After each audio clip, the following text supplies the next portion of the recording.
సైఫ్ అలీ ఖాన్పై దాడి కేసులో దర్యాప్తు కొనసాగుతుంది. నేరఘట్టను బాంద్రా పోలీసులు రీక్రియేట్ చేసే పనిలో పడ్డారు. నిందితుడు షరీఫుల్ షెహాజాద్ను సైఫ్ ఇంటికి తీసుకువెళ్లారు. అలాగే నిందితుని బాంద్రా రైల్వే స్టేషన్ బస్టాప్కు తీసుకెళ్లి విచారించారు.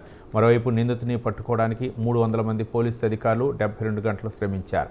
ఏకంగా 600 సీసీ కెమెరాలతో స్కానింగ్ చేశారు. దాడి తర్వాత అంధేరి ప్రాంతంలో నిందితుడు బైక్పై ప్రయాణించినట్లు గుర్తించిన పోలీసులు రిజిస్ట్రేషన్ నంబర్ ఆధారంగా అడ్రస్ కనిపెట్టారు. ప్రస్తుతం నేర దృశ్యాన్ని రీక్రియేట్ చేస్తున్న నేపథ్యంలో ఈ కేసులో కీలక విషయాలు వెలుగులోకి వచ్చే అవకాశం ఉంది.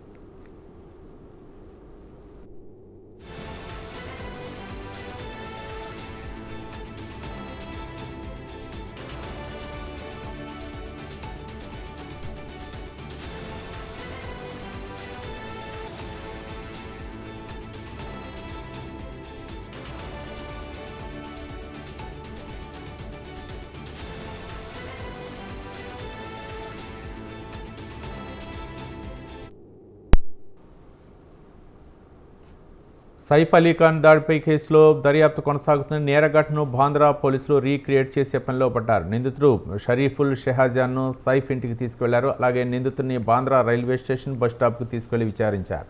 మరోవైపు నిందితుని పట్టుకోవడానికి 300 మంది పోలీసు అధికారులు 72 గంటలు శ్రమించారు. ఏకంగా 600 కెమెరాలతో స్కానింగ్ చేశారు. దాడి తర్వాత అంధేరి ప్రాంతంలో నిందితుడు బైక్పై ప్రయాణించినట్లు గుర్తించిన పోలీసులు రిజిస్ట్రేషన్ నంబర్ ఆధారంగా అడ్రస్ కనిపెట్టారు. ప్రస్తుతం నేర దృశ్యాన్ని రీక్రియేట్ చేస్తున్న నేపథ్యంలో ఈ కేసులో కీలక విషయాలు వెలుగులోకి వచ్చే అవకాశం ఉన్నట్లు తెలుస్తోంది.